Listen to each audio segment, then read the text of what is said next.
Alhamdulillahi Rabbil Alamin. Wassalatu wassalamu ala ashrafil anbiya'i wal mursalin Sayyidina Muhammadin wa ala alihi wa sahbihi ajma'in. Qala rabbi shrah li sadri wa yassir li amri wa halul 'uqdatam min lisani yafqahu qawli. Subhanaka la ilma lana illa ma 'allamtana innaka antal alimul hakim. Wa la hawla wa la quwwata illa billahil aliyyil azim.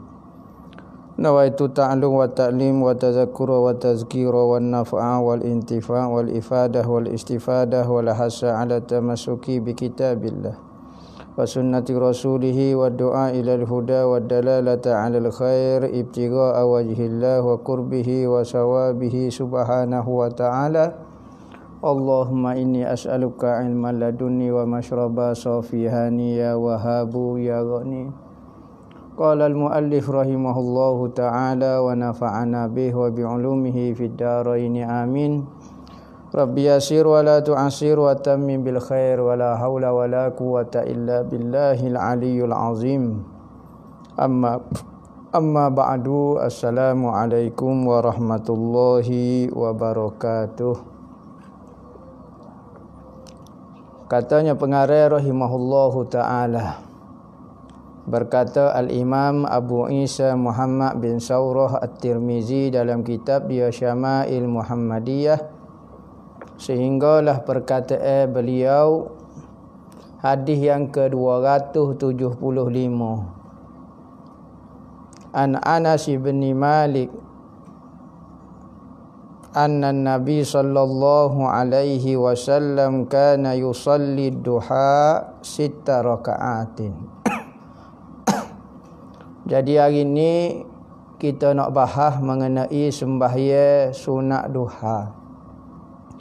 Sembahyang sunat duha ni banyaklah kelebihan dia, antaranya yang kita sebut iaitu kelebihan apabila orang yang mengamalkan sembahyang sunat duha ni, maka dia selamat daripada perbuatan sihir. Orang nak ganggu dia, orang nak pukar dia, insya-Allah orang nak buat khianat ke dia ke, maka dengan amalan dia mengamalkan sembahyang sunat duha ni, maka selamat dia. Ada hadis Nabi sebut setiap pagi anak ada itu bangun, maka di tubuh manusia itu ada 360 sendi mafsal. 360 sendi. Maka setiap sendi itu berhajat kepada sedekah. Yakni nikmat kita dapat satu sendi itu, kalau Tuhan punuh satu sendi sudah. Tengoklah orang punuh sendi, habis jadi uguh. Sendi kaki punuh, tetapi habis punuh uguh dia.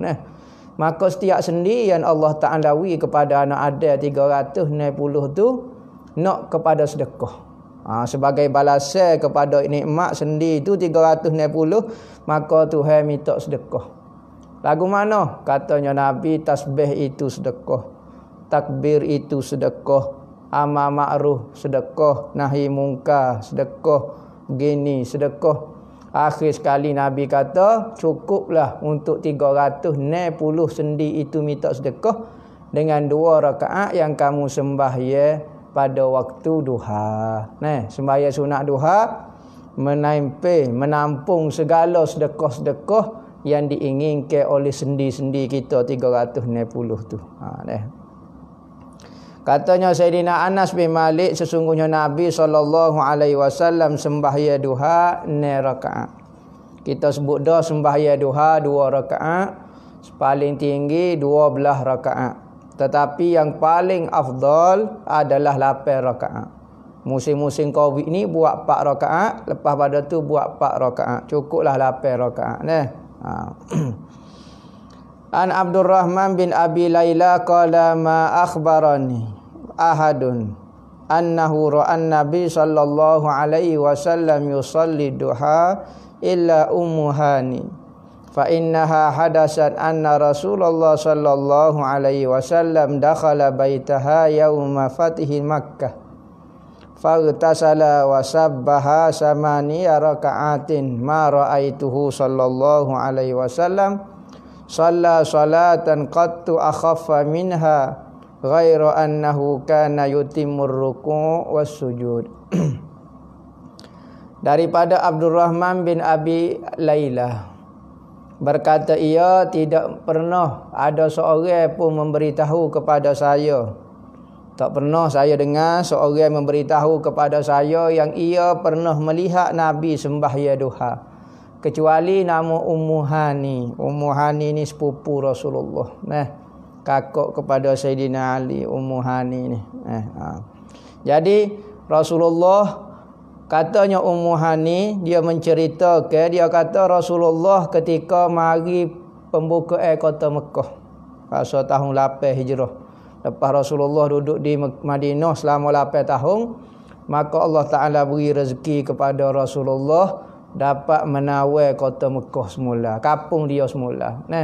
Dia duduk di Madinah dan dia tawar semula kota Mekah, Fathul Mekah, dipanggil hari pembukaan kota Mekah. Maka Rasulullah masuk ke rumah dia, masuk ke rumah Ummu Hani. Ummu Hani ni duduk di Mekah. Keluarga Rasulullah ni orang Mekah, Rasulullah duduk di Madinah. Tahun ke-8 Rasulullah mari dengan sahabat, mari buka kota Mekah semula. Maka negara Mekah jadi negara Islam. Nabi pun kata la hijrata ba'dal fathi. Tak ada dah akan berlaku hijrah selepas daripada pembukaan kota Mekah. Kerana sahabat-sahabat Nabi dulu, sekalipun dia orang Mekah, apabila dia bawa agama Islam, maka orang tak suka. Orang kampung dia sendiri halau dia. Orang pak saudara dia, orang-orang hak dia kenal, orang-orang hak pernah sayang kepada dia, halau dia. Ada sahabat berhijrah ke Utopia, Habsyah dia panggil, pergi ke Afrika, pergi ke sini, hijrah semacam kerana nak jaga keselamatan agama. Tetapi Rasulullah lepas pada tawar kota Mekah, Rasulullah kata tak payah berhijrah lah. La hijrata ba'dal fathi. Tidak ada hijrah dah lepas pada pembukaan kota Mekah, illa jihadun wa niyah, kecuali jihad dan niat. Jihad dan niat. Itu Nabi sebut jihad dulu baru niat. Nabi tak sebut niat dulu baru jihad. Berarti apa dia? Jihad yang menyebabkan niat yang baik. Jihad, kita berjihad untuk mendapatkan niat yang tulus. Nabi masuk kota Mekah, maka Nabi pergi rumah sepupu dia, masuk kota Mekah, Rasulullah mandi dan Rasulullah sembahyang sunat duha 8 rakaat. Katanya Ummu Hani kata, aku tidak pernah melihat Rasulullah sembahyang begitu ringin. Mudah ya Rasulullah. Cuma sekalipun Rasulullah sembahyang ringan-ringan, tetapi Rasulullah rokok sempurna. Sujud yang sempurna, tamak ninah molek. An Abdullah bin Syakir qala qultu li Aisyata akana Nabi sallallahu alaihi wasallam yusalli duha, qalat la illa an yaji'a min maghibih.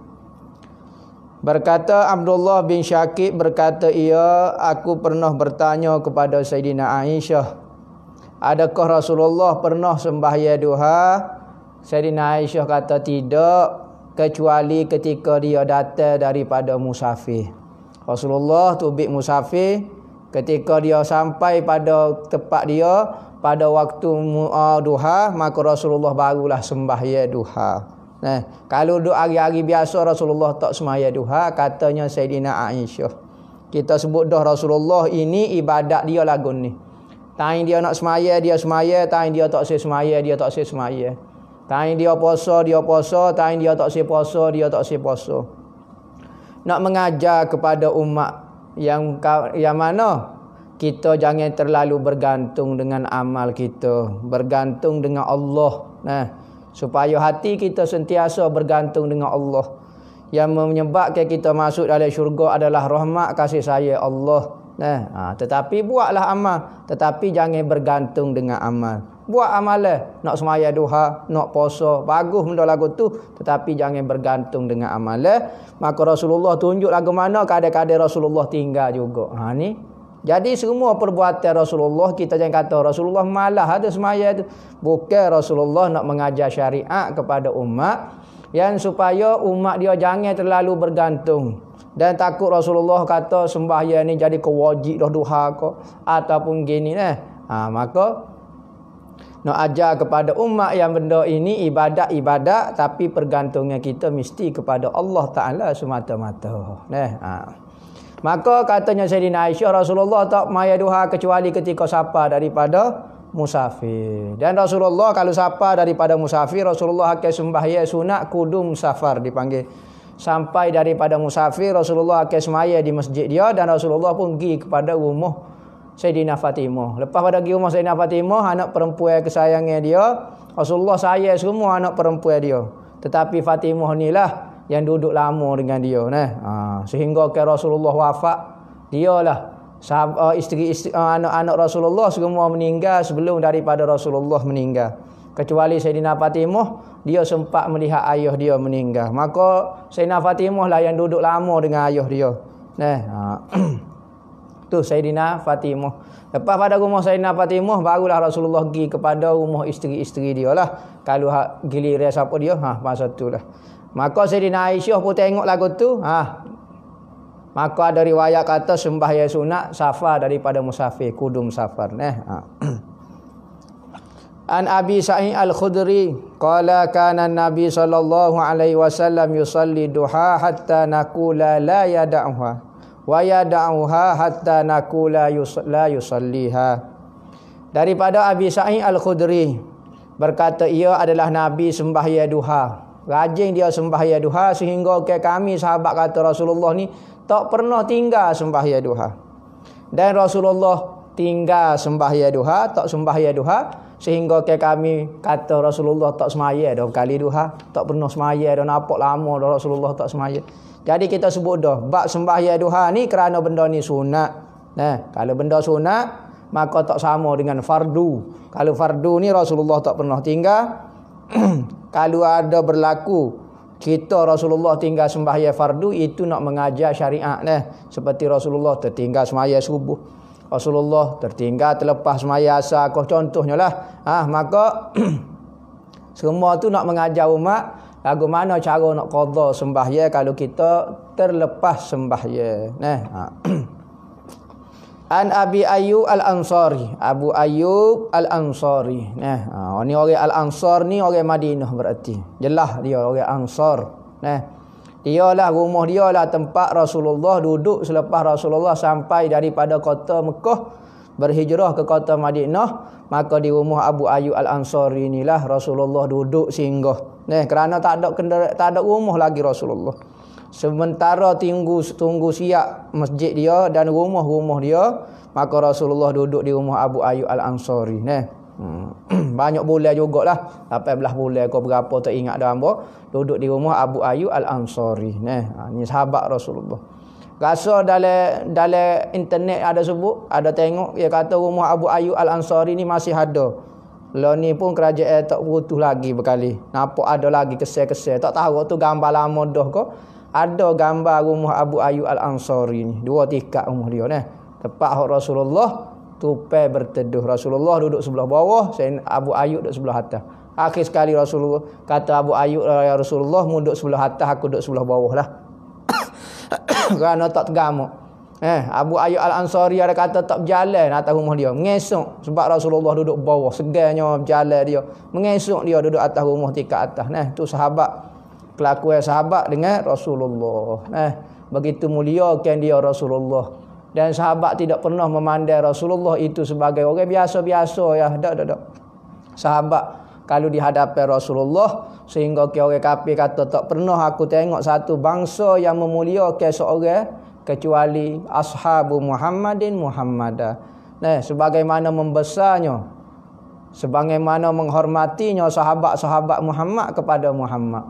Orang kafir kata Allah lama tak pernah tengok. Kerana air liur Rasulullah, apabila Rasulullah ludah, sahabat sambut dengan kepala. Tu. Apabila Rasulullah cukur, maka rambut dia berebut, sahabat nak ambil rambut dia. Dan Rasulullah tidak pernah kata benda ni syirik ke, benda ni melampau dalam agama ke. Semaya sudahlah, sembah Tuhan sudahlah, hamba manusia biasa. Rasulullah tak pernah kata lagu tu. Rasulullah tak pernah tegur sahabat-sahabat buat perbuatan lagu tu. Rasulullah kata ana basyarum mislukum, aku manusia seumpama kamu. Hak tu Rasulullah kecek dengan orang kafir. Apabila orang kafir duk pandai Rasulullah, mu orang biasa, mu orang biasa, mu orang biasa. Sahabat-sahabat tak pernah kata lagu tu. Maka Rasulullah kata tak apalah aku orang biasa, tapi mu kena ingat aku ni dapat wahyu. Aku dapat wahyu daripada Allah.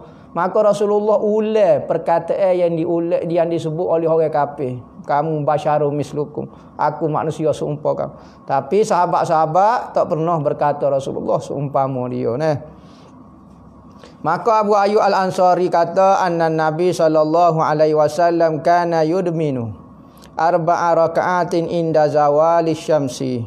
Fakultu ya Rasulullah innaka tudminu hazihil arba'a raka'atin inda zawali syamsi. Faqala inna abwabas sama'i tuftahu inda zawali syamsi fala turtaju hatta tusalla zuhru fa uhibbu an yas'ada li fi tilka sa'ati khairun. Qultu afi kulliha qira'atun qala na'am. Qultu hal fihinna taslimun fasilu qala la. Daripada Abu Ayyub Al-Ansari, sesungguhnya Nabi sallallahu alaihi wasallam sangat gemar kepada 4 rakaat ketika matahari zawal, gelincir matahari. Matahari di atas dipanggil istiwa. Waktu matahari betul-betul di jantung langit tu dipanggil jantung langit maka tu dipanggil istiwa. Gelecoh saja, mula gelecoh nampak bayar, maka tu dipanggil zawal. Maka Rasulullah suka ketika waktu tu Rasulullah sembahyang 4 rakaat. Ada riwayat kata 4 rakaat ni sembahyang sunat zawal. Sembahyang sunat zawal bukan sembahyang sunat qabliyah zuhur. Sebab apabila gelincir matahari sudah masuk waktu zuhur. Sembahyang zuhur 4 rakaat juga. Okey. Sembahyang sunat zawal 4 rakaat. Sembahyang sunat qabliyah zuhur 4 rakaat. Sembahyang zuhur 4 rakaat. Ada riwayat kata sembahyang zawal ni sembahyang sunat qabliyah zuhur. Jadi kalau kita nak sembahyang sunat zawal pun boleh juga. Antara amalan-amalannya sebagaimana disebut, tak silap hamba dalam kitab Hidayatus Salikin, Imam Ghazali pun ada sebut, antara amalannya sembahyang sebelum daripada hari Jumaat sebelum daripada sembahyang sunat qabliyah Jumaat, sembahyang 4 rakaat. Rakaat pertama 50 kali qul huwallah, rakaat kedua 50, rakaat ketiga 50, rakaat keempat 50. Jadi 200 kali qul huwallah. Semaya lagu mana? Sama ada kita nak buat satu salat. Satu salat semaya lagu tu belakang. Rakaat pertama 50 rakaat sampai habis. Ataupun nak buat 2 rakaat pun boleh juga. Maka katanya Abu Ayyub Al-Ansari, bapa ya Rasulullah mu begitu minat sembahyang 4 rakaat ketika gelincir matahari. Maka Rasulullah kata ketika waktu itu pintu-pintu langit dibuka. Pintu-pintu langit dibuka, maka tidak akan ditutup kembali kecuali lepas pada sembahyang zuhur. Maka Rasulullah kata aku suka supaya ketika pintu langit ini dibuka, maka aku suka ketika terbukanya langit tu besar, naiknya pahala kebaikan daripada diriku.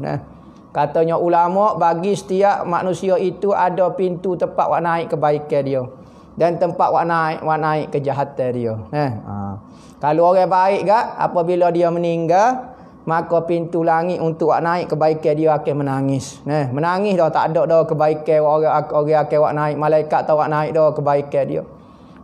Tetapi bagi orang yang jahat, maka apabila pintu langit, apabila seorang itu mati hok jahat, maka langit suka, tak ada dah wak naik kejahatan daripada tubuh, daripada langit, daripada hamba.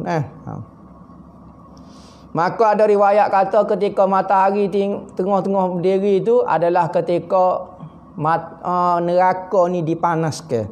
Neraka apabila dipanas begitu gelegak, maka afdalnya kita sembahyang pada masa tu sebagai tanda kita takut kepada neraka, supaya Allah Ta'ala selamatkan kita daripada luapan api neraka. Faihil jahannam. Fai ni nampak hembusan daripada api neraka. Faihu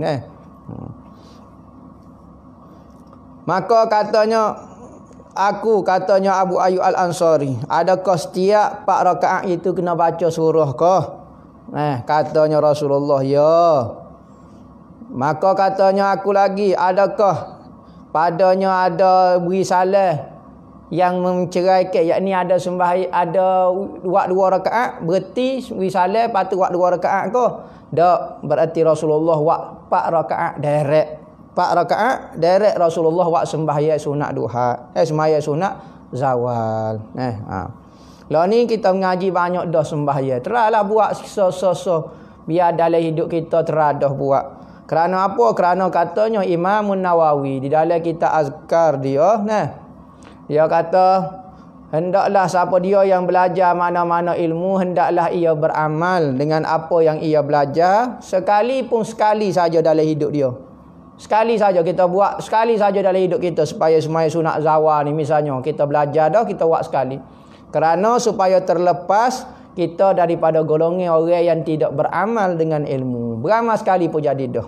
Tak syarat kena beramal semua, beramal sekali pun jadi dah. Semua ada kelebihan. Taat kepada Tuhan ni ada nur, ada cahaya dia. Sekali pun tak boleh buat selalu, tapi buat sekali pun tak apa dah. An Abdullah bin Sa'ib anna Rasulullah sallallahu alaihi wasallam kana yusalli arba'an ba'da an tazula syamsu qabla zuhri wa qala innaha sa'atun tuftahu fiha abwabus sama fa uhibbu an yas'ada li fiha amalun salihun. Daripada Abdullah bin Sa'id, sesungguhnya Nabi sallallahu alaihi wasallam sembahyang 4 rakaat selepas daripada gelincir matahari, sebelum daripada sembahyang zuhur lah. Maka berkata ia, Rasulullah kata, sesungguhnya ia adalah satu masa yang dibuka padanya pintu-pintu langit. Maknanya langit itu ada banyak pintu, abwab, banyak pintu langit. Sebagaimana dalam cerita Isra' dan Mi'raj, Rasulullah naik ada pintu langit. Bukan boleh naik kursi-kursi langit ni. Jangan kita fikir seperti kajian sains lah apa dia. Pintu langit ni boleh naik kursi, saya siapa dah ke langit dah. Langit itu dalam kitab-kitab agama kita ada pintu dia khas. Dan setiap langit itu ada buatan dia daripada apa. Bukan seperti asap kalau lagu mana naik. Ni lawai baru kita duduk lepas-lepas ni ke apa dia ni. Jadi langit ni ada pintu-pintu dia. Maka kata Rasulullah, aku sangat suka kalau naik ketika pintu langit dibuka, amalan-amalan solehku. An Ali karamallahu wajhah annahu kana yusalli qabla zuhri arba'an wa zakara anna Rasulullah sallallahu alaihi wasallam kana yusalliha inda zawali wa yamuddu fiha. Daripada Sayyidina Ali karamallahu wajhah, memuliakan Allah Ta'ala akan muka dia. Ni gelaran Sayyidina Ali ni khas untuk Sayyidina Ali. Kenapa? Kerana apa? Kerana antara kelebihan Sayyidina Ali adalah dia ni masuk Islam ketika kecil lagi. Umur 10-9 tahun dia masuk Islam. Ketika Rasulullah umur 30 dia lahir. Ketika 40 Rasulullah dapat wahyu, maka dia masuk Islam ketika usia 10 tahun. Sayyidina Fatimah lahir ketika Rasulullah umur 35 tahun.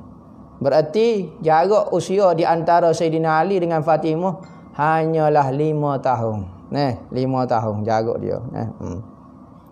Maka Sayyidina Ali Rasulullah pegang, duduk dengan Rasulullah, kerana Rasulullah pernah duduk dengan ayah kepada Sayyidina Ali, pernah duduk rumah Sayyidina Ali Abu Talib. Maka dia tahu rumah pak saudara dia ni susah, miskin. Maka apabila lahir Sayyidina Ali, Rasulullah dah menikah dah. Rasulullah menikah pada usia 25 dengan Sayyidina Khadijah. Maka dia pun pegang, ambil seorang anak sepupu dia, anak saudara, anak kepada pak saudara dia, Sayyidina Ali, duduk dengan dia, dan dia pun jadikan menantu kepada dia. Karramallahu wajhah, gelar khas bagi dia kerana dia tak pernah sujud kepada berhala. Maka Tuhan muliakan muka dia. Nampak tu gelar dia lah, karramallahu wajhah. Sesungguhnya Sayyidina Ali ni sembahyang sebelum daripada zuhur 4 rakaat. Dan dia menyatakan yang Rasulullah sembahyang juga ketika sebelum zuhur 4 rakaat. Dan Rasulullah maya pula lama panjang ke sembahyang 4 rakaat tu. Macam hamba sebut saat ni amalan yang disebut oleh Imam Ghazali iaitu 4 rakaat 50 kali qul huwallah, 200 kali qul huwallah. Setiap rakaat 50. Jadi panjang. Sembahyang sunat di rumah. Bab yang ke-42 sembahyang sunat di rumah. Kita sebut dah bagi lelaki sembahyang ni afdal di masjid kecuali sembahyang sunat.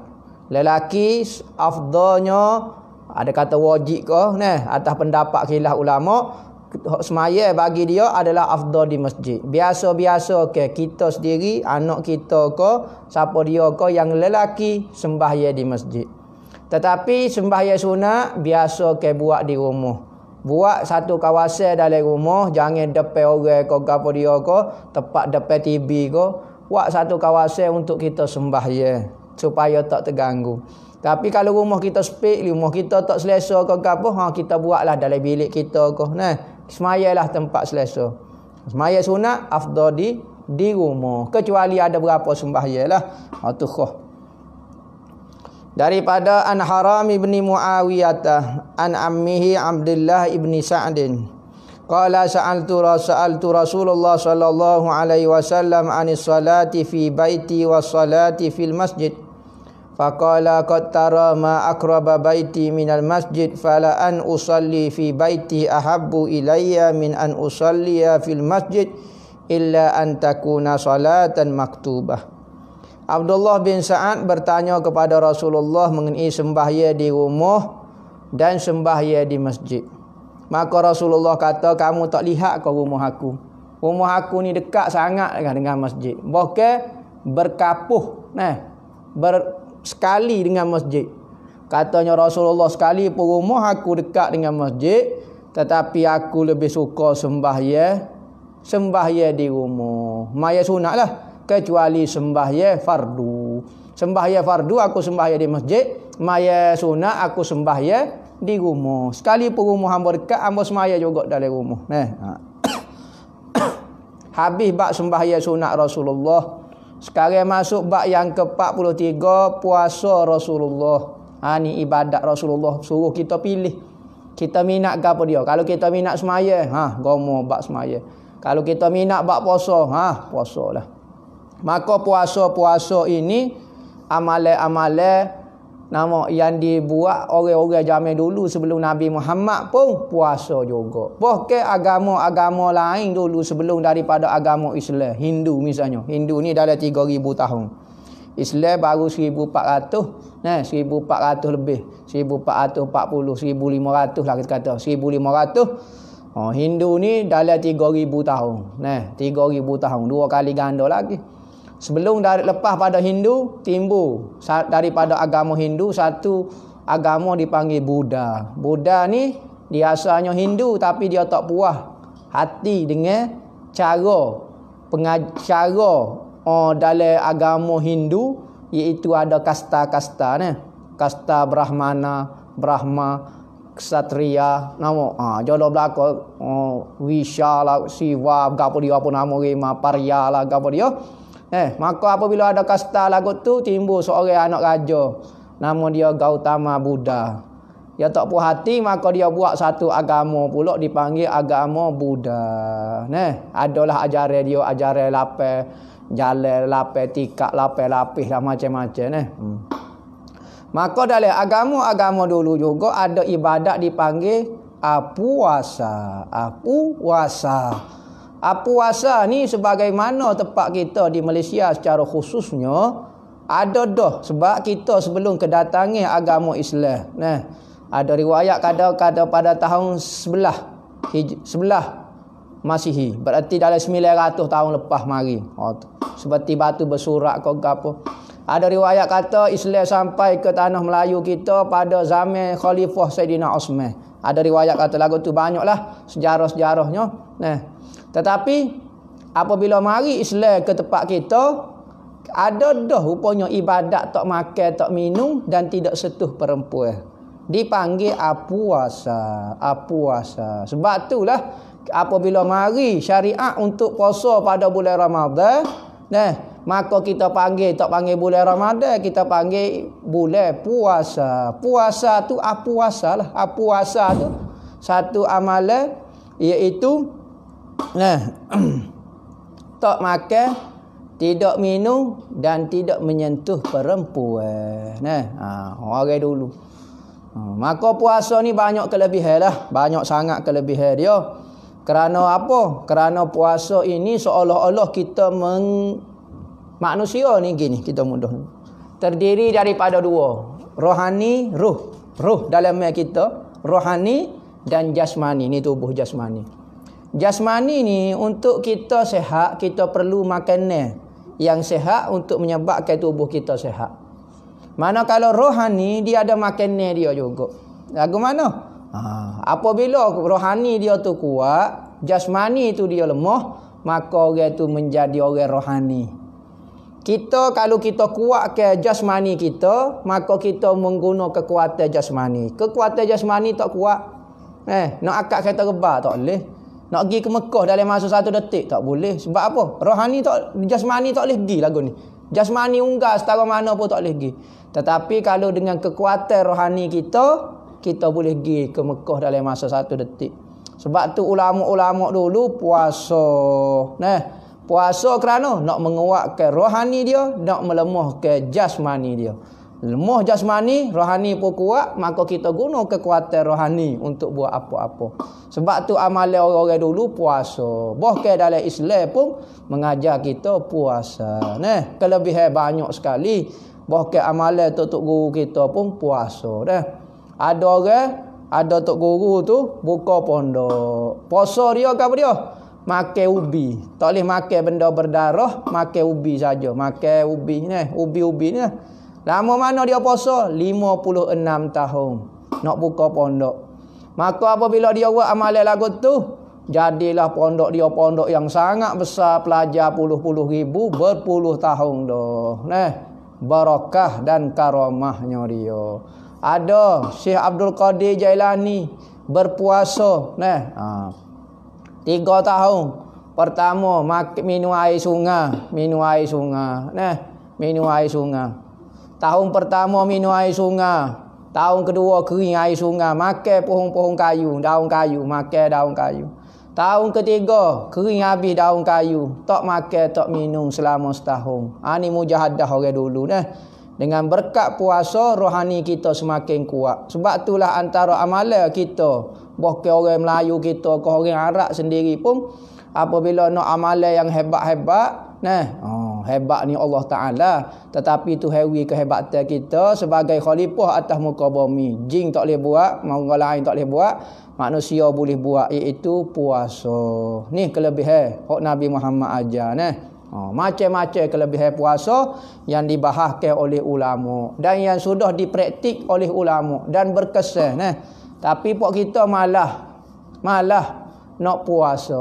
Maka benda-benda rohani tidak dapat dicapai oleh kita kerana banyaknya benda rohani berkait dengan kuatnya rohani kita, lemahnya jasmani kita. Puasa Rasulullah. An Abdullah bin Syakik qala sa'altu Aisyata an siyami Rasulillah sallallahu alaihi wasallam qalat kana yasumu hatta nakula qad sam wa yuftiru hatta nakula qad aftar. Qala wa ma sama Rasulullah sallallahu alaihi wasallam syahran kamilan munzu qadimal Madinah illa Ramadan.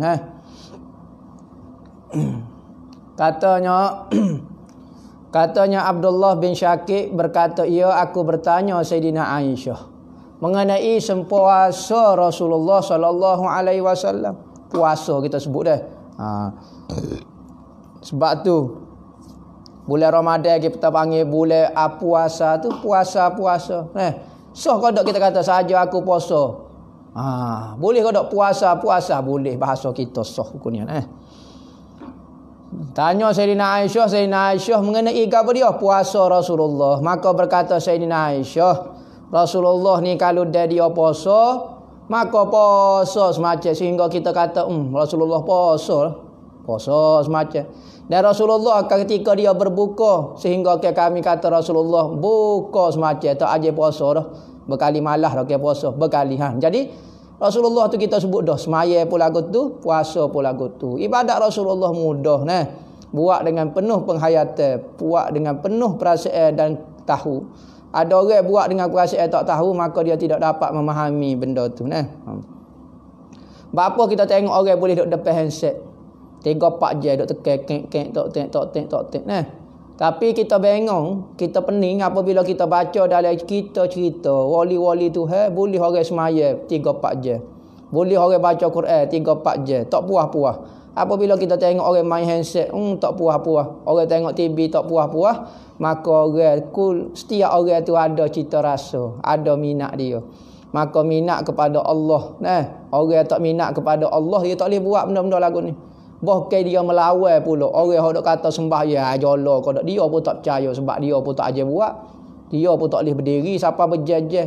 Dia pun tak boleh baca Quran lama-lama. Maka tak sedok panik lah.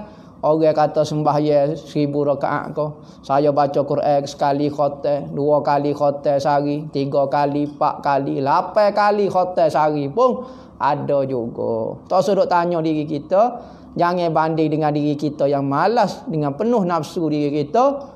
Pada ahlillah, orang yang hidup dengan Allah. Apabila orang hidup dengan Allah, maka perbuatan dia semata-mata perbuatan Tuhan. Nampaklah kekeramatan dia, keberkatan dalam masa dia. Masa yang sedikit dia boleh buat banyak sebab dia duduk dengan Allah. Tapi kalau kita duduk dengan manusia, duduk dengan nafsu, duduk dengan diri kita, setara mana sangatlah kemampuan kita. Sebab tu kita tengok keramat para wali-wali ni, kita nak kiyah dengan masa kita, kita nak kiyah dengan diri kita, memang salah lah, betul lah. Tetapi kita kena faham dia tu ahlillah. Ahli Allah Ta'ala. Tengok. Dan Rasul Sayyidina Aisyah kata Rasulullah puasa sebulan penuh. Aku Rasulullah tak pernah puasa sebulan penuh. Ketika Rasulullah sampai ke kota Madinah, Rasulullah berhijrah ke kota Madinah. Selepas pada 13 tahun Rasulullah duduk di Mekah, Rasulullah sampai ke kota Madinah. Rasulullah tak pernah puasa penuh pada mana-mana bulan kecuali bulan Ramadan saja. Bulan Ramadan pula Rasulullah dah sempat puasa berapa kali? 10 kali lebih kurang. Semua 29 hari, sekali saja 30 hari. An Anas bin Malik annahu su'ila an saumin Nabi sallallahu alaihi wasallam faqala kana yasumu minasyahri hatta nara alla yuridu an yuftira minhu wa yuftiru minhu hatta nara alla yurida an yasuma minhu syai'ah wa kunta la tasha'u an tarahu minal laili musalliyan illa ra'aituhu musalliya wa la na'iman illa ra'aitahu na'imah. Daripada Sayyidina Anas bin Malik ni khaddam Rasulullah 10 tahun berkhidmat dengan Rasulullah. Ia khidmat kecil lagi ketika usia 10 tahun. Rasulullah sapa ke Madinah, mak dia bawa lalu temu Rasulullah, ya Rasulullah ni anak hamba nama Anas. Buat dia jadi khaddam lah. Khidmat demo lah ya Rasulullah. Dia pegang ni, dia pegang selipar kau, dia khidmat, dia buat air kepada Rasulullah. Ni tradisi kita dah. Orang paling mulia zaman sahabat adalah Rasulullah. Apabila Rasulullah wafat, orang paling mulia sahabat-sahabat. Tabi'in buat lagu tu, berkhidmat kepada sahabat. Manakala meninggal sahabat, tabi'in pula paling mulia. Tabi'in khidmat. Begitulah kita berlangsung dengan ulama-ulama kita. Sehingga kita tengok kalau di Indonesia, di pondok-pondok kita pun ada juga, di pondok-pondok petani. Cutera tengok kalau di Indonesia kita tengok, Masya Allah. Nampak jelas lah. Apabila kiai dia tu Allahu Akbar, jalan senyap belaka kiai dia tak litah jalan kiai dia tak pernah Allah hormat sungguh adab tu adab sebenarnya orang pondok kita kena ada. Lah ni buka pondok, buka tahfiz, buka gapo, pelajar duduk bergurau dengan guru anak tok guru tak ada hormat kepada tok guru. Selipar tok guru tak si pegang khidmat ko tok guru pun malah. Nak jadi anak murid, nak ambil berkat daripada tok guru. Nak ambil berkat apa? Nak pakai serban, nak pakai jubah supaya tok guru. Hak tu ramai nak supaya nak suruh orang hormat supaya tok guru dia, suruh orang cium tangan dia. Nak gag tu nak. Tetapi khidmat tak buat si. Pegang selipar tok guru malah, khidmat air pun tak malah Maka orang itu panggil budaya khidmat. Hak ni tradisi kita Ahlussunnah wal Jamaah murid lagu tu. Bukan tradisi orang universiti. Tok guru duduk caca dia duduk cokoh nah. Kaki atas kepala tok guru, harah tok guru. Gapo dia ngaji tak ada berkat. Pengajian cara orang kafir. Ngaji cara Islam betul-betul. Kalau nak ngaji universiti ambo, kalau orang nak tanya nak masuk universiti ambo suruh ambil hak akademik molek. Ambil apa dia? Ambil engineering, ambil aeronautik ko, ambil bahagian enjin ko, ambil bahagian goni, ambil bahagian doktor. Di universiti sebab peralatan kelengkapan dia lengkap di universiti. Tapi kalau nak ngaji agama, ngaji tempat yang benar, ngaji tempat yang betul-betul kita ngaji agama sungguh dengan hormat, dengan adab, dengan gapo, iaitu ngaji di pondok-pondok. Lagu tu. Kerana sehartanya Sayyidina Anas, aku pernah ditanya mengenai puasa Rasulullah. Maka kata Sayyidina Anas, Rasulullah kalau dia puasa, kalau nak tengok dia puasa, mu tengok, tak saya tengok dia buka puasa. Mana Rasulullah kalau dia puasa, payah nak jumpa dia buka puasa. Dan dia buka puasa, mu akan tengok dia tak buka puasa, payah nak tengok pula dia puasa pula. Berarti Rasulullah tanya puasa, tanya tak si puasa. Rasulullah kalau mu tengok dia sembahyang malam, sudah mu tengok dia sembahyang malam pakcik. Tapi kalau dia tengok dia tidur, tak sembahyang malam, tak sembahyang malam pula. Jadi Rasulullah ni tidak bergantung, nak ajar yang bergantung dengan ibadat, bergantung dengan Allah. Dan dia nak merengekkan kepada umat dia. Dia mampu boleh buat, tak tinggal tahajud, tak tinggal apa dia ni. Tetapi sayangnya dia kepada kita tak buat ibadat-ibadat, takut kita faham. Kerana dia tahu setiap perbuatan dia dan setiap kata-kata dia akan jadi hadis, jadi hujah kepada masyarakat, jadi kaum dia, pengikut dia. Maka kalau dia tak tinggal, takut jadi kewajib pula. Wallahu a'lam. Ada soalan ke?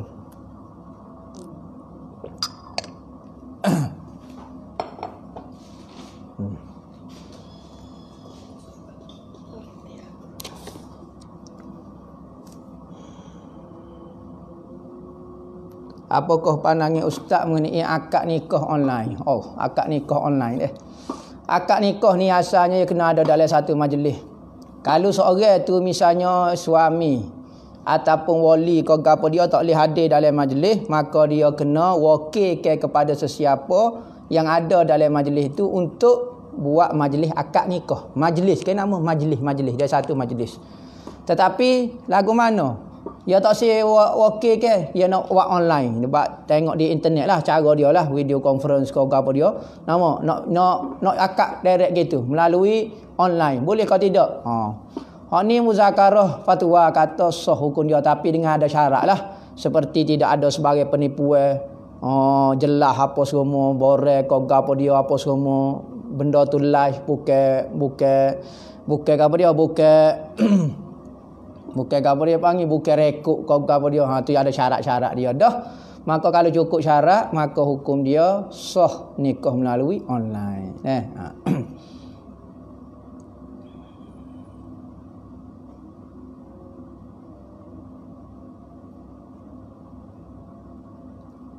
Masalah seorang tu tinggal puasa dan dia nak qada tapi dia sakit. Okey, apabila dia tak mampu puasa, maka dia kena bayar fidyah saja. Dah dia tak mampu puasa, misalnya tinggal 10 hari. Dia nak qada tapi setahun lepas pada Syawal tahun lepas duk sakit siapa nak masuk Ramadan ni tak boleh nak puasa dah, kau berat dah sakit dia. Maka dia hanya puasa, dia kena apa dah? Bayar 10 cupuk saja, bayar fidyah saja, tak perlu puasa lagi, dah tak mampu nak puasa dah. Adakah suami tanggung isteri apabila nak isteri tak semayang apa dia? Tapi suami suruh dah, tak tanggung dah. Siapa-siapa dia pun tak tanggung dosa orang. Yang penting kalau dia tak tunai tugas dia, ingat ni. Berdosa seorang suami kalau tak menyuruh isteri dia tu melakukan taat, tak mencegah isteri dia buat maksiat. Bukan kata suami tu imam, orang yang kena isteri dia semua tak lari tu berdosa berlaku. Bukan dia tanggung dosa.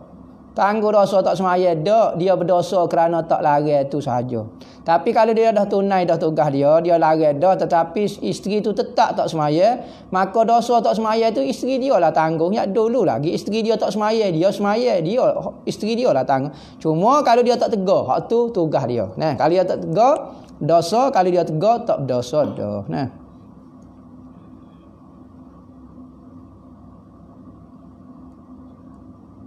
Bolehkah kita berakidah dengan akidah salaf? Salaf ini ahli sunnah jemaah terbahagi kepada dua. Salaf dengan khalaf. Khalaf ni bawa ke Abu Hasan al-Asy'ari dan Abu Mansur al-Maturidi. Salaf pula sebagaimana ulama-ulama salaf lah. Seperti akidah yang kita pegang. Seperti akidah Imam Haddad, akidah Imam Abu Bakar As-Sakran. Nah, yang akidah kadang-kadang Imam Ghazali dia buat mari dua. Salah pun ada, khalaf pun ada. Jadi alhamdulillah hamba ni Allah Ta'ala rezeki boleh mengaji dua-dua. Salah pun mengaji, khalaf pun mengaji. Yang penting salaf yang ahlu sunnah wal jamaah. Tapi kalau kita mengaji salaf, tiba-tiba kita nampak bercanggah dengan khalaf kita mengaji, berarti salah kita mengaji tu bukan salah tapi salah. Bukan salah, jadi salah. Maka ada apakah Wahabi dakwa dia mengikut salaf? Kalau betul dia pegang salaf, maka dia tidak akan bercanggah dengan ahli sunnah wal jamaah. Kerana ahli sunnah wal jamaah juga pegang salaf. Pegang salaf. Khalaf pun pegang salaf juga. Cuma cara perbahasan. Macam hamba sendiri, hamba lebih suka dari sudut huraya, hamba syarah cara khalaf. Kerana lebih faham. Al-khalaful ahkam was-salafu aslam. Salah lebih molek. Berarti untuk pegangnya kita pegang cara salah. Tetapi untuk huraya kepada orang kampung, kerana dia masih tak berapa faham dari sudut hukum akal kau dia, maka kita hurai sedikit menjadi macam khalaf. Salah. Itu seperti Syekh akidah tahawiyah. Akidah tahawiyah tu akidah salah. Akidah Imam Syafi'i tu semua salah sebelum daripada Imam Abu Hasan Asy'ari. Tak ada istilah orang kata khalaf ni salah sebab Imam Syafi'i pun tak pegang khalaf. Astagfirullahalazim. Imam Syafi'i ni sebelum Imam Abu Hasan Asy'ari. Macam mana dia nak ikut cara metod pengajian khalaf lagu tu sebab dia sebelum tu. Maka sekalipun lagu tu imam-imam pak semua tu bermazhab salah. Bukan bermazhab akidah Trinity. Akidah tiga dia panggil. Akidah tiga kau dah. Akidah tiga ni. Akidah rububiyah, uluhiyah, asma' wa sifat. Ini direka oleh Ibnu Taimiyah pada kurun ke-600. Macam mana pula Imam Syafi'i tidak ikut cara Abu Hasan Asy'ari yang hidup pada tahun 200 meninggal tahun 300, tiba-tiba dia ikut Imam Ibnu Taimiyah pada tahun 900. Pelik sungguh. Berarti akidah Imam Syafi'i, Imam Mujtahid pun akidah salah yang kita pegang juga. Disebut di dalam kitab-kitab akidah salah.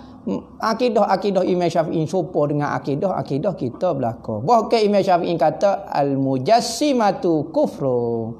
Mujassimah tu kafir. Bukan Abu Hasan Asy'ari kata dah.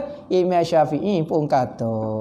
Kala-kala Imam Abu Hanifah akidah sahabat Sayyidina Ali ke apa dia, perkataan dia serupa dengan pegangan salah dan akidah khalaf kita. Tak ada bercanggah. Kalau bercanggah tu bukan salah tu nak jadi ngarut dah tu. Ramai orang ni mendakwa nak salah. Kita tanya ikut salah kat Abu Hasan Asy'ari lah salahnya. Dia kata tak, sebenarnya saya ikut orang yang berfaham salah.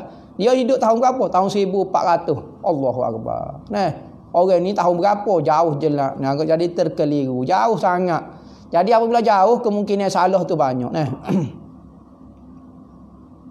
Adakah orang yang tidak pernah solat witir tu fasik? Kalau dia ngaji bab semaya witir, dia tahu kelebihan semaya witir, lepas tu dia tinggal, boleh jadi hukum fasik. Setengah ulama kata hukum semaya witir ni hukum dia sunat muakkad. Apabila tinggal sunat muakkad ni hukum dia fasik.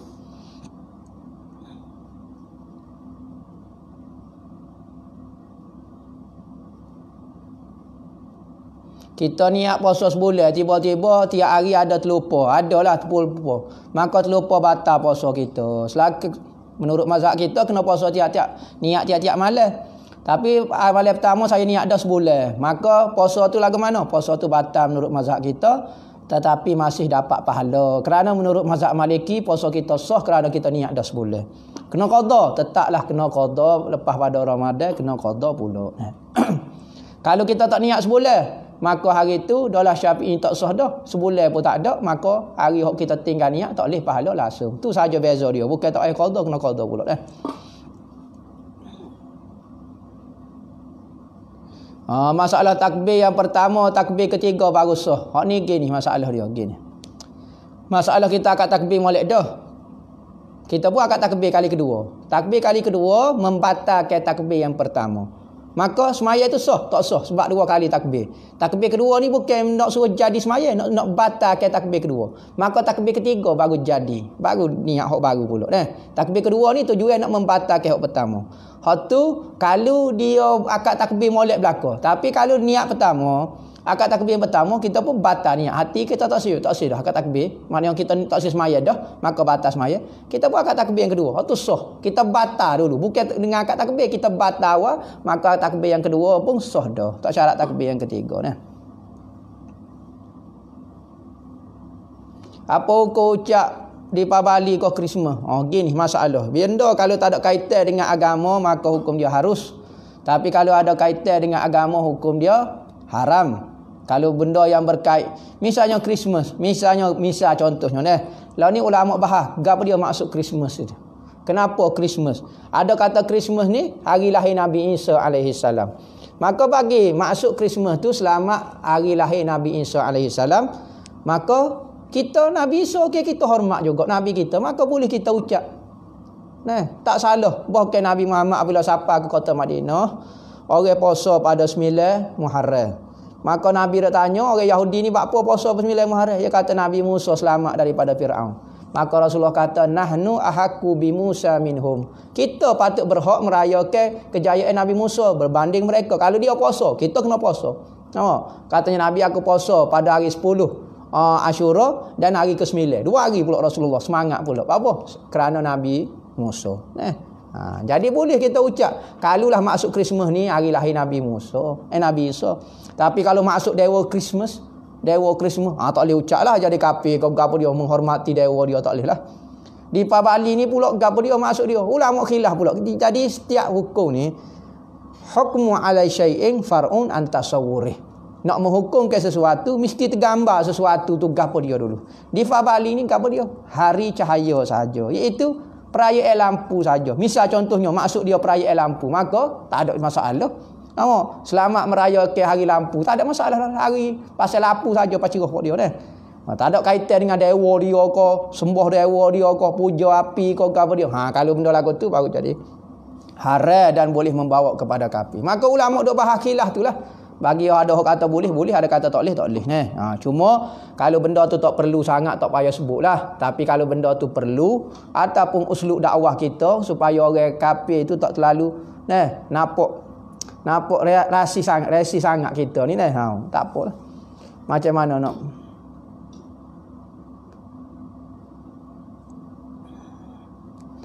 gini. Masalah orang tu murtad lagu mana bak atas saka. Nabi kata orang kafir tak boleh mewarisi orang Islam tak boleh mewarisi orang kafir. Dari sudut orang kafir tak boleh mewarisi orang Islam. Misalnya ayah dia Islam, anak dia murtad. Anak dia boleh ambil saka. Hak ni sepakat ulama kata tak boleh ambil. Manakala kalulah hak mati tu murtad. Hak mati tu murtad. Dia ada harta. Anak dia Islam lagu. Anak dia hak Islam boleh mewarisi tak pada harta murtad dia khilaf ulama. Ada kata boleh, ada kata tak boleh. Adab yang terbaik ketika belajar online, belajar dengan cara molek, niat supaya kita belajar ni hadir, buat taat dengan Allah Ta'ala, hadir majlis ilmu, Allah Ta'ala turunkan berkat kepada diri kita. Niat dulu, niat. Sebab online ni macam-macam, ada orang duduk rumah, duduk gapo, duduk tengah makan nasi, bila-bila dengar apa, ada macam-macam. Cuma sesuai lah. Semakin kuat kita menjaga adab, sekalipun adab tu bukan direct dengan guru kita, melalui online ke gapo dia, maka adab ni tidak syarat berada di hadapan. Maka semakin kuat beradab, semakin berkat ilmu yang kita boleh. Kalau kita dengar sambil boleh duduk, tak apa, tidak jadi masalah. Nah, boleh ilmu. Berkat ada. Tak samalah ada main PUBG dengan online ngaji. Nah, lainlah. Tetapi kuranglah sikit. Gitu saja. Semakin kuat kita jaga adab, semakin kuatlah dapat berkat. Kerana highway kesayangan Rasulullah tidak ada dalam kitab Syama'il. Bab highway Rasulullah ni disebut dalam kitab lain. Dalam kitab sirah, dalam kitab ada sebut highway Rasulullah. Syekh Yusuf An-Nabhani dalam kitab Mawahid Ladunia, dalam kitab dia Anwarul Muhammadiyah, dia ada sebut macam-macam mengenai binatang Rasulullah. Hamba syur sangatlah kitab tu menjadi wirid bacaan. Kitab tu merupakan khalasah dari kitab Mawahid Ladunia Imam Al-Qustulani. Maka Syekh Yusuf An-Nabhani buat satu jilid saja, terbatulah dalam sejari gitu. Nama Anwarul Muhammadiyah. Kitab tu molek sangat dibaca. Macam-macam kita akan dapat. Nampak.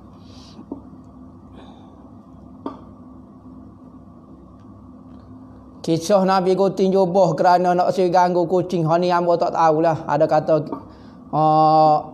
apa dia? Abu Hurairah guting baju dia, maknanya dia sayang sangat kucing ni, hamba tak tahulah. Tapi ada dengar cerita tu, tapi hamba tak tahu dalam kitab mana dah disebut.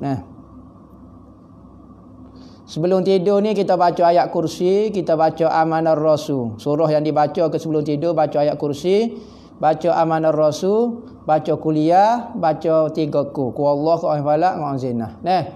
Tu baca. Mengucap asyhadu alla ilaha illallah, letak tangan niat ya Allah ya Tuhanku, tunjukkanlah muka nabimu kepadaku ketika tidur. Allahumma arini wajhal habib fil manam.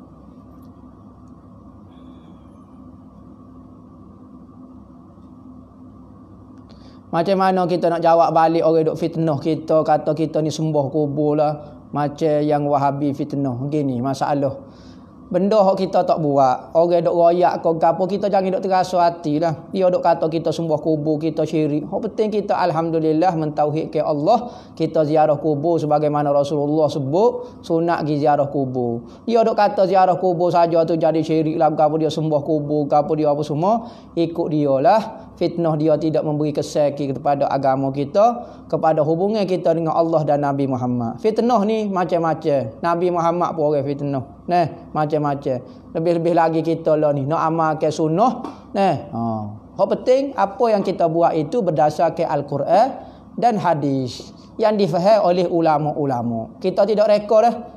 Kita jangan berani pandai-pandai rekod ibadat ni. Jangan. Semua apa yang kita buat itu berdasarkan fahaman ulama dan ada nas, ada hujah dia. Dia nak terima tak terima tu terpulang kepada dia. Adakah dengan semata-mata Wahabi kata kita penyembah kubur, kita syirik ke apa, kita jadi syirik tak? Ikut dia lah. Dia akan jawab di hadapan Allah Ta'ala kelak. Fitnah tu penting, fitnah. Tu kita takut juga. Macam online ni, video-video nyekerak waktu bui kat waktu nyekerak waktu ni bui ni lama-lama jadi fitnah. Hak penting apa yang kita sebut ada Quran, ada hadis dia, ada sandaran dia, apa yang kita buat betul dengan keinginan Allah dan Nabi Muhammad. Duha 8 rakaat berapa kali tahiyat ikut kita, nak buat 8 direct boleh, nak buat 4 boleh, nak buat 2 rakaat tahiyat boleh berlaku. Kenapa hadis ahad tidak jadi dalil dalam akidah? Bukan gini. Hadis ahad ni ya dalam bab akidah ni sebab kepercayaan. Apabila kepercayaan, pertama dalil tu mesti qat'i. Sebab kita nak percaya. Percaya ni akidah ni benda yang dipegang dan tak boleh terugak, tak boleh rasa ragu sikit. Maka dalil yang paling tidak diragui adalah Al-Quran. Kedua, hadis yang peringkat mutawatir, sahih mutawatir. Baru kita boleh buat hujah betul-betul kuat. Manakala hadis sahih tapi peringkat ahad, dia masih ada lagi pendapat. Sekali pun lagu tu dalam bab akidah wajib kita kena percaya hadis ahad, wajib. Manakala engkar jadi kafir, tak jadi kafir. Kalau bab hadis ahad sahih ahad. Manakala hadis sahih mutawatir, tak boleh engkar, kedudukan dia seolah-olah macam Al-Quran, engkar jadi kafir juga. Orang fasik yang sudah bertobat, apa hukum dia? Dia disayangi oleh Allah Ta'ala. Innallaha yuhibbut tawwabin wa yuhibbul mutatahhirin. Tuhan sangat suka kepada orang yang banyak bertaubat kerana banyak buat dosa. Apa maksud tawab? Orang yang banyak buat taubat. Apa dia banyak bertobat? Kerana dia banyak dosa. Buat dosa pula, pasti dia bertobat pula. Maka bila orang itu bertobat, dia jadi kekasih Tuhan dah lah. Cerita dia lama dulu. Lama dulu tu sudah cerita lah.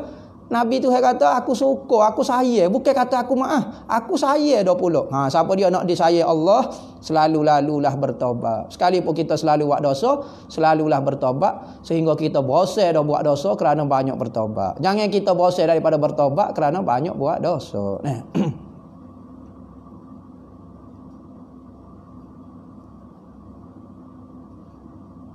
Tanah bekas babi sodok lagu mana? Okey, cucu air saja sebab tanah ada dah.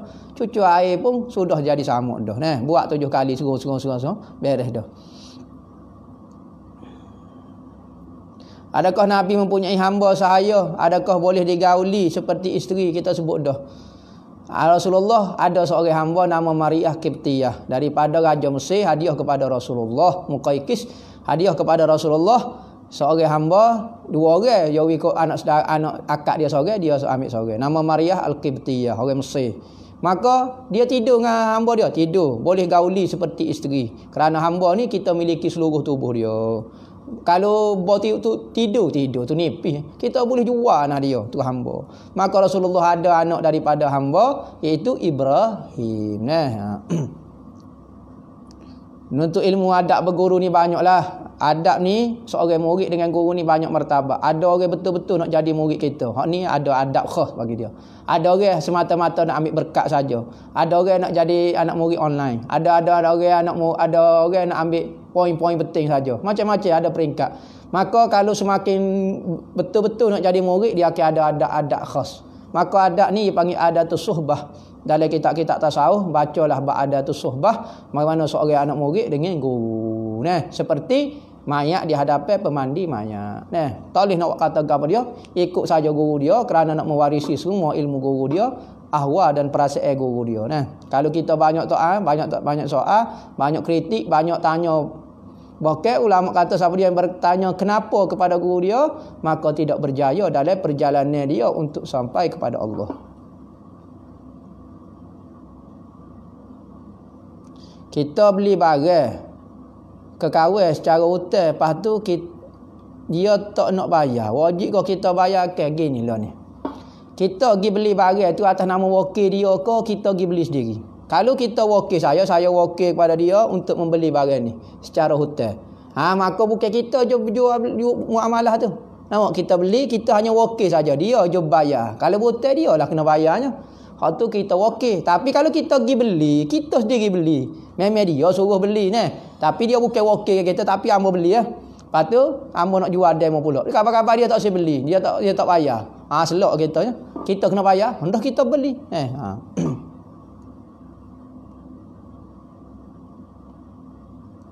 Masalah orang duk tuduh macam-macam dah kepada Habib Umar lah, ulama-ulama mengenai sesat gini, tuduhan semata-mata.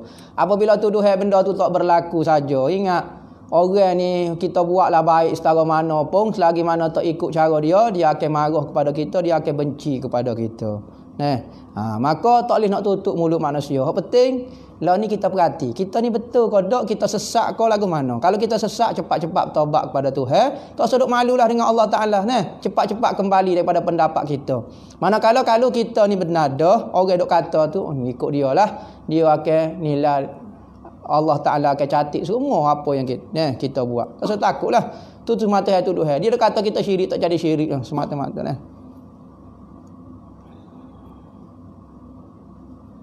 Boleh kalau kita amal zikir hakikat, zikir makrifat, zikir yang kita ambil dalam buku baca, jangan dia ambil lagu tu kerana zikir-zikir ni dia ada cara dan kaifiat dia dan ada kesan-kesan dia. Maka kalau ambil dengan guru dia akan tahu hak ni ada penawar dia gini, ada ni cara dia. Jangan mudah-mudah sangat. Ilmu ni jangan ambil daripada buku.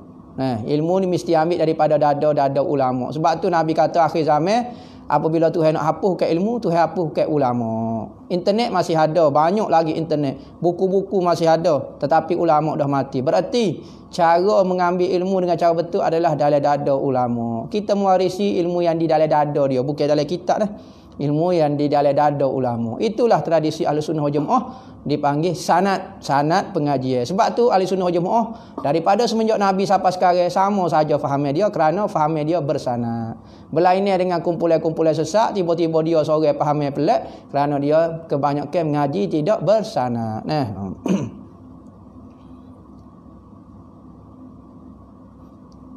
Hukum pertandingan ngai. Kalau ada bayaran lagu mana? Lepas tu kalah tak boleh piti. Hukum dia jadi macam judi juga.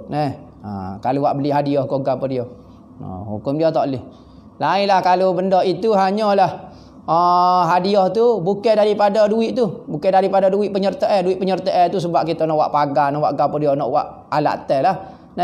Hadiah ni betul daripada saya, daripada penganjur. Bukan daripada duit. Hatu hukum dia boleh. Sebab tak ada istilah kita ambil duit orang ni untuk beli hadiah beri kepada orang ni. Nyanyalah kepada orang ni. Sebab hadiah tu kita sedia dah, maka tak ada istilah menganyai orang ambil duit orang. Lepas tu duit saat ni sebab kita nak buat pagar, nak buat lain, nak buat apa dia hak tu. Pengurusan dia panggil. Apakah hukum orang panggil dah ajar? Alah beratlah, jangan dah ajarlah mulut kita ni. Mulut jahat berasal daripada hati yang jahat. Lori kalau bawa pasir, kalau terbalik akan keluar pasir. Tak ada keluar gula. Jangan duk panggil dajjal. Dajjal ni kafir. Kalau kita panggil maksud dajjal tu kafir, kita panggil kepada orang Islam tu kafir, maka kita pun jadi kafir juga. Boleh kalau kita doa kepada orang nyanyi kita dengan doa setimpal, boleh. Hukum dia sebab kita nak marah, boleh kalau kita doa, boleh. Tetapi gini. Masalahnya moleknya kita maafkan ke dia. Moleknya kerana kelebihan memaafkan orang yang menzalimi kita ni terlalu besar pahala dia, iaitu syurga Allah Taala. Kalau kita nak duduk kadang-kadang Nabi pun sebut siapa dia? Kadang-kadang orang itu kena zalim ketika atas muka dunia. Maka dia berdoa dengan Allah, maka kena balasan kepada orang yang zalim. Maka bila hari akhirat dia pula jadi zalim, orang yang buat zalim kepada dia kena jadi orang yang kena dizalimi. Sebab dia doa berat telajak kena lebih daripada sepatutnya yang ia boleh. Maka dia pula dalam akhirat dia dunia atau kena zalim. Akhirat dia pula jadi orang zalim. Maka berhati-hatilah dengan doa. Minta yang molek-molek. Kita minta dengan Allah, minta hak molek lah, jangan minta hak tak molek. Tak rugi kita minta benda molek.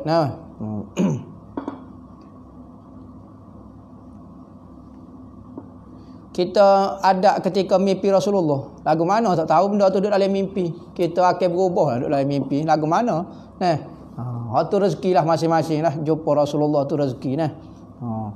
Ada orang kalau boleh mimpi Rasulullah tak sedar ayat ke orang. Bapa ulama dulu kata yang beritahu kepada aku sebab benda ni fitnah.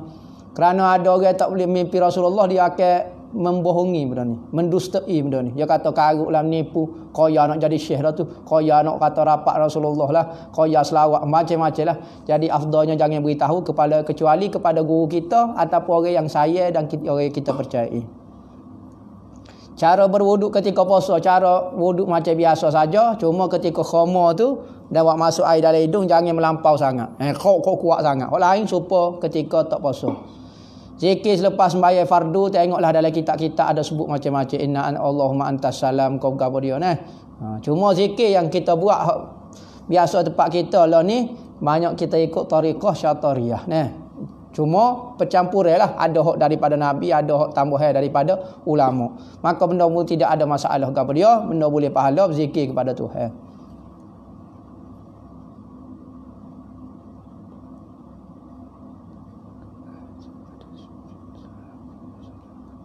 Tak tahu ke apa dia ni. Boleh kau berhajat pada sujud tak faham. Sujud terakhir tu berdoa kau ke apa dia boleh. Minta lah gapo-gapo dia nya ketika sembahyang fardu pun boleh, tak ada masalah apa.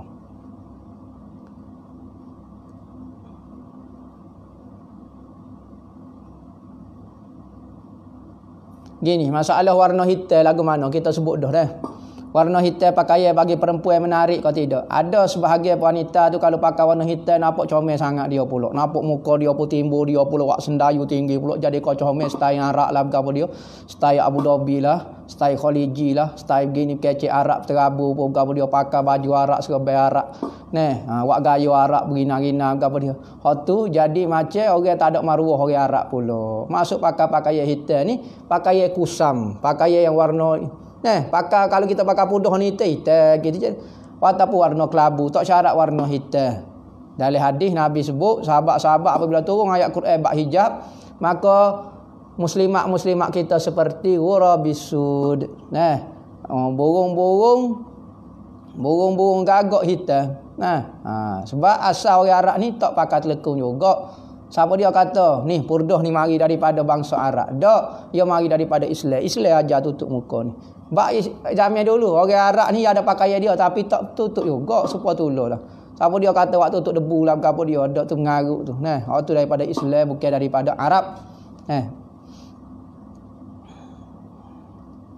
Sayyidina Ali dan Sayyidina Muawiyah ni panjang cerita dia dah. Nak ayat cerita pada masa ni bukan tajuk cerita jadi kau panjang pula lah. Hak penting kedua-duanya sahabat Rasulullah. Sayyidina Ali ni kelebihan dia banyak. Sayyidina Muawiyah dia ni penulis wahyu. Maka bukan orang calai-calai boleh menulis wahyu ni. Maka semua dia sahabat Nabi. Maka kita dia sudah apa dia yang berlaku zaman sahabat kita tak tahu. Takut cerita yang diwarisi kita dengar ni dalam tak sirah-sirah. Ada tangan-tangan yang tidak jujur menulis menyebabkan kita sengkau jahat kepada sahabat Nabi. Maka Nabi kata Allah fi ashabi. Allah. Jangan ingat Allah dalam mengenai sahabatku. Maka kita senyap sudah mengenai Sayyidina Ali dan Sayyidina Muawiyah. Hak betul dapat 2 pahala, hak salah dapat 1 pahala. Sama kada ibadat boleh puasa tak samalah sebab Nabi kata ibadatu mudha'afun, ibadat orang puasa diganda-ganda. 70 kali ganda dah. Hak sunat dapat pahala fardu. Buat benda sunat boleh puasa dapat pahala fardu. Adakah belajar melalui live dapat pahala? Dapat pahala jangan bimbang. Tetapi tak serupalah dengan talaki duduk dalam satu majlis dengan guru. Kita mari naik kereta. Lainlah kita duduk rumah. Kuranglah sikit pahala. Tapi pahala tetap ada. Berkat tetap ada. Jangan duduk bimbang. Untuk jadi mufti apa lebih aula? Ingat nak jadi kena juisa untuk fiqh lah. Kena aling dalam bab hukum hakam fiqh. Mufti ni. Hadis lah. Maka aling ni kena aling belakang moleknya. Fiqh pun kena aling, hadis pun aling. Kalau aling hadis tak kerti fiqh masalah juga. Apakah kita tanggung dosa ahli keluarga kita tak semaya? Kita tergodah tak dengar juga ke? Tak dosa lah. Supaya Nabi Muhammad dok ajak dah orang masuk Islam, kabar tak masuk Islam. Nak kata lagu mana tak dosa lah. Kita buat dah tugas kita, tiba-tiba orang tak dengar juga. Wallahu a'lam. Bismillahirrahmanirrahim. Allahumma khtim lana. Sallallahu alaihi wasallam. Alhamdulillahirabbil alamin.